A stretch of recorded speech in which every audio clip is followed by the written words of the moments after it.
Chapter 16. The line I kept moving. I didn't realize I was moving the line until I could no longer see where it had been. At first, the line was clear. I won't give up my friends. I won't feel afraid to speak. I won't lose myself. But each time Ethan crossed it, he did so gently, with an explanation, an apology, a reason that made sense if I tilted my head just enough. So I adjusted. Just this once. Just until things settle. Just because he's trying. The line shifted when I stopped sharing certain thoughts. It shifted again when I canceled plans without resentment. When I accepted silence instead of clarity. When I learned to soothe him before addressing myself. "You're very understanding," Ethan said one night. "You don't give up easily." I smiled. Because giving up sounded cruel. And staying sounded like loyalty. But the cost was quiet and cumulative. I felt it in the way my chest tightened before speaking. In the way my body relaxed only when he was pleased. In the way I no longer trusted my instincts. I told myself love required flexibility. I didn't ask why it required so much of mine. One evening, after a long pause between us, I finally said, "I feel like I'm always adjusting." He looked surprised. "I didn't ask you to," he replied. "You do that on your own." The words stung. Because he was right, and wrong at the same time. "I just want us to work," I said. He reached for my hand. "And it does," he said softly. "Because you care." The line moved again. Chapter 17. The moment I almost left. The moment didn't come with drama. No shouting. No slammed doors. No raised voices. It came quietly, the way truth often does. We were standing in the kitchen, a small disagreement hanging between us. I had mentioned wanting a weekend alone, just time to think, to breathe. Ethan's expression shifted. "You don't want to be with me?" he asked. "That's not what I said," I replied.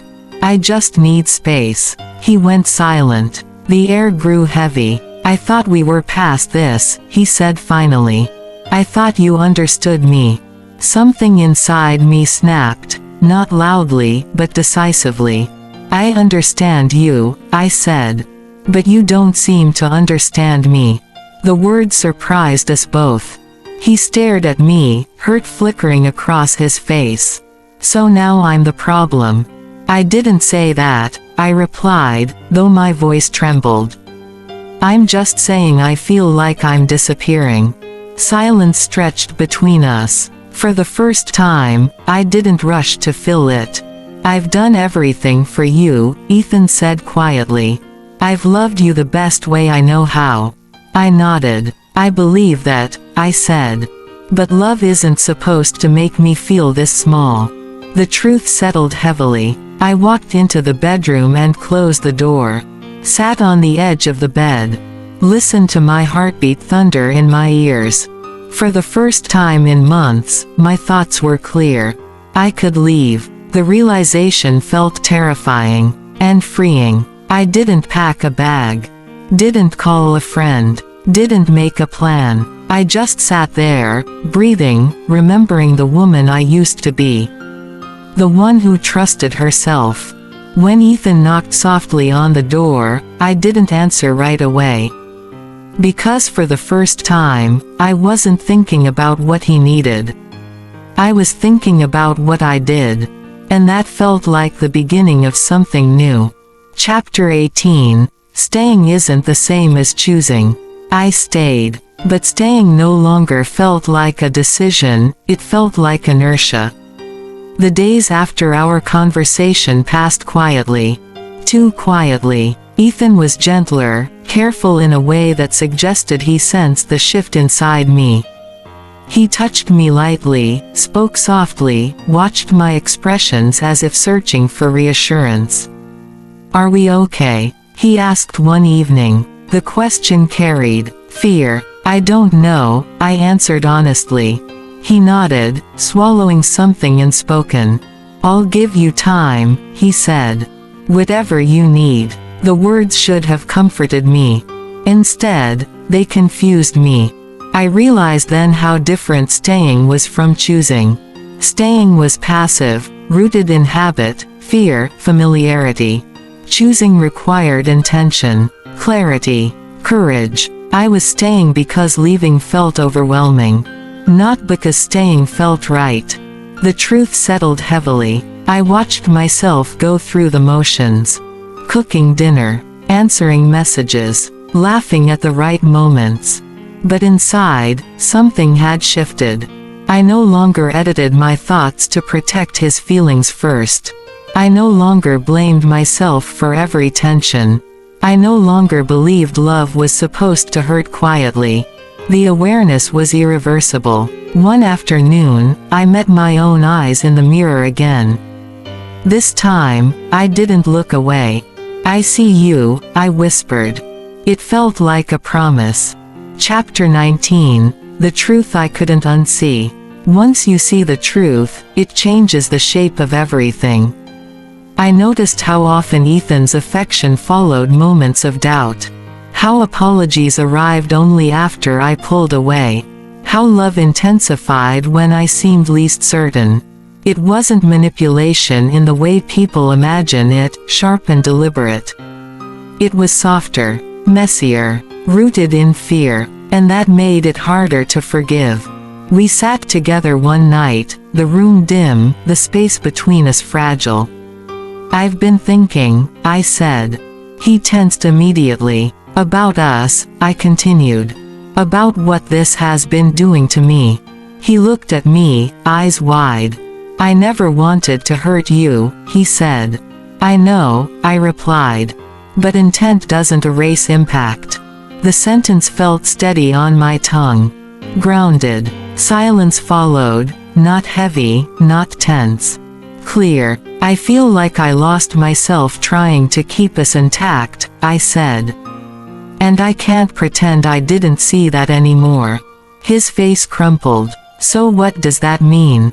he asked. I took a breath. It was the first time I didn't rush the answer.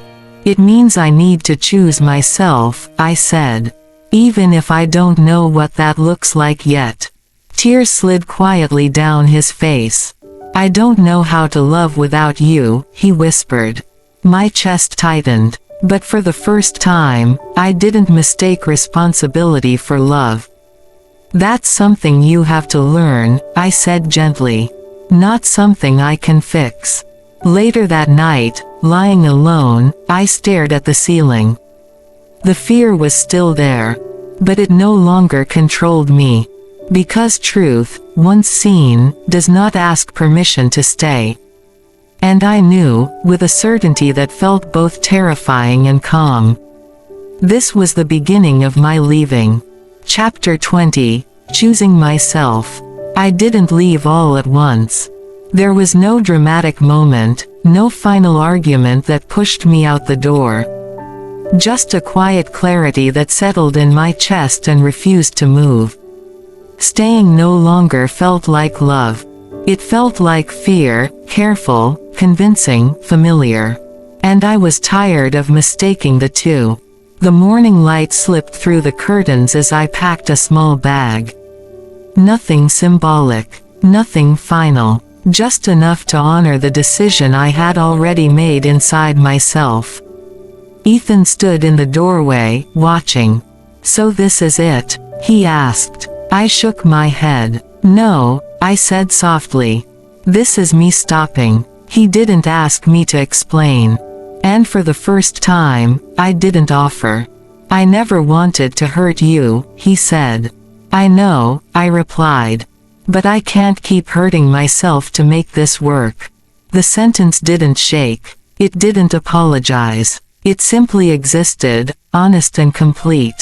When I stepped outside, my hands were trembling. Fear followed me, familiar and persistent. But it no longer led. Relief walked beside me, quiet, steady, undeniable. The days that followed were empty in a way that felt sacred.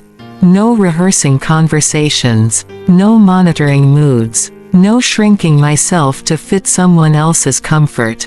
I cried, not because I doubted my choice, but because I finally had space to feel everything I had silenced. Grief came. So did peace. They did not cancel each other out. One night, lying alone, I thought about love. Not the kind that demands endurance. Not the kind that rewards silence. But the kind that allows you to remain intact, whole, visible, unafraid. I didn't know when I would love again. But I knew this. Love should never require the erasure of self. As sleep found me, the certainty settled, calm and unarguable. I hadn't failed at love. I had outgrown a version of it that could not hold me. And this time, I chose myself. Not because it was easy, but because it was the first honest thing I had done in a long time.